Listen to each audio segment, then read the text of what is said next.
Enjoy ಮಾಡಿದ್ರು. ಆಮೇಲೆ ಆ ಮ್ಯಾಜಿಕ್ ಮಾಡ್ತಾ ಇದ್ದಾರಲ್ಲ ಅದು ತುಂಬಾ ಚೆನ್ನಾಗಿದೆ. ಮಕ್ಕಳಿಗೆ ತುಂಬ ಇಂಟ್ರೆಸ್ಟ್ ಆಗಿದೆ. ಚೆನ್ನಾಗಿದೆ. Thank you. ಚೆನ್ನಾಗಿ ಕಾರ್ಯಕ್ರಮ ಮೂಡಿ ಬಂತು. ಮಕ್ಕಳೆಲ್ಲರೂ ಕೂಡ ತುಂಬ ಎಂಜಾಯ್ ಮಾಡಿದ್ರು. ಮತ್ತೆ ವಿಶೇಷವಾಗಿರ್ತಕ್ಕಂಥ ನಾವು ಕೂಡ ಸಾಕಷ್ಟು ಪದ್ಯಗಳನ್ನೆಲ್ಲ ಹೇಳ್ಕೊಟ್ಟಿದ್ವಿ. ಇನ್ನೂ ಇನ್ನೋವೇಟಿವ್ ಆಗಿ ಯಾವ ಥರ ಹೇಳ್ಕೊಡ್ಬೋದು ಅಂತಕ್ಕಂಥ ಐಡಿಯಾಗಳು ನಮಗೆ ತುಂಬಾ ಗೊತ್ತಾಯಿತು. ಸೊ ಒಟ್ಟಾರೆಯಾಗಿ ಹೇಳ್ಬೇಕಂತೇಳಿ ಒನ್ ಮ್ಯಾನ್ ಆರ್ಕೆಸ್ಟ್ರಾದಿಂದ ಸೊ ಊರುಗಳೆಲ್ಲ ಮಕ್ಕಳು ಆರ್ಕೆಸ್ಟ್ರಾ ಪ್ರೋಗ್ರಾಮ್ ಸಾಕಷ್ಟು ನೋಡಿದ್ರು. ಆದರೆ ಒನ್ ಮ್ಯಾನ್ ಆರ್ಕೆಸ್ಟ್ರಾನು ಕೂಡ ಈ ರೀತಿ ವಿನೂತನವಾಗಿ ಮಾಡ್ಬೋದು. ಅದರಲ್ಲೂ ಪಠ್ಯಪೂರ್ವಕವಾಗಿರ್ತಕ್ಕಂಥ ವಿಶೇಷವಾಗಿ ಗಣಿತದ ಮಕ್ಕಳುಗಳನ್ನು ಮನರಂಜನೆಯಿಂದ ಕಲಿಬೋದು ಅನ್ನೋದನ್ನ ತುಂಬ ಚೆನ್ನಾಗಿ ತಿಳಿಸ್ಕೊಟ್ವಿ. ಒಟ್ಟಾರೆಯಾಗಿ ಹೇಳ್ಬೇಕಂದ್ರೆ ನಮ್ಮ ಶಾಲೆಯಲ್ಲಿ ಇವತ್ತು ನಡೆದಂಥ ಒಂದು ಈ one man orchestra programme so ನಮ್ಮ ಸ್ಕೂಲ್ ಆನ್ಯುವಲ್ ಫಂಕ್ಷನ್ ಅನ್ನ ನಡೆದಂತೆ ನಮಗೆ ತುಂಬ ಭಾಗವಾಯಿತು.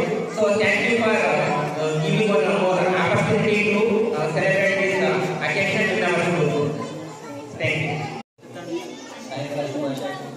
ನಿಮ್ಮ ಕಾರ್ಯಕ್ರಮ ನಮ್ಮ ಹೈಸ್ಕೂಲ್ ಮಕ್ಕಳು ಆಗಲಿ ಪ್ರೈಮರಿ ಮಕ್ಕಳಾಗಲಿ ಭಾಳ ಎಂಜಾಯ್ ಮಾಡಿದ್ರು. ಬಟ್ ಮ್ಯಾಜಿಕ್ ಆಗಲಿ ಯಾವ ಥರ ಮಾಡಿಸಿದ್ರು ಯಾವ ಥರ ಇಲ್ಲ ಅಂದರೆ ಕಣ್ಮರೆಯಾಗಿ ಮಾಡ್ತಾರೆ ಅಂತ ನಮಗೆ ಗೊತ್ತಿತ್ತು. ಬಟ್ ಇವಾಗ ನೀವು ಇದನ್ನು ಯಾವ ಥರ ಮಾಡ್ತಾರೆ ಅಂತ ಸ್ವಲ್ಪ ರಿಯಲ್ ಆಗಿ ತೋರಿಸ್ಕೊಟ್ರಿ.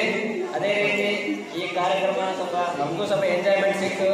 ಅದೇ ರೀತಿ ಪದ್ಯಗಳಾಗಿರ್ಬೋದು ಪ್ರತಿಯೊಂದಾಗಿ ಒಂದು ಹಾಡಿನ ಮುಖಾಂತರ ಮ್ಯೂಸಿಕ್ ಹಾಕೊಂಡು ಈ ಥರ ಕೂಡ ಕಲಿಬೋದು ಮಕ್ಕಳು ಅಂತೇಳಿ ಒಂದು ಹೇಳ್ಕೊಟ್ರಿ. ಪರವಾಗಿಲ್ಲ, ತುಂಬ ಸಂತೋಷ ಆಯಿತು.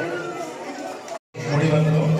ನೀವು ಹೇಳಿದ ರೀತಿಯಲ್ಲಿ ಪ್ರೈಮರಿ ಹೈಯರ್ ಪ್ರೈಮರಿ ಹೈಸ್ಕೂಲ್ಗೆ ಮಾಡಿದ್ರೆ ತುಂಬ ಅನುಕೂಲ ಆಗ್ತದೆ. ಈ LKG ಮಕ್ಕಳಿಗೆ ಹೈಸ್ಕೂಲಲ್ಲಿ ಇರಬೇಕಂದ್ರೆ ಏನು ಅರ್ಥ ಆಗಲ್ಲ. ಹಾಗಾಗಿ ಮುಂದಿನ ದಿನಗಳಲ್ಲಿ ಬೇರೆ ಶಾಲೆಗೆ ಹೋದಾಗ ಹೈಸ್ಕೂಲ್ ಬೇರೆ ಹೈಯರ್ ಪ್ರೈಮರಿ ಬೇರೆ ಮಾಡಿದ್ರೆ ತುಂಬ ಅನುಕೂಲ ಆಗುತ್ತೆ ಅಂತ ನನ್ನ ಅನಿಸಿಕೆ.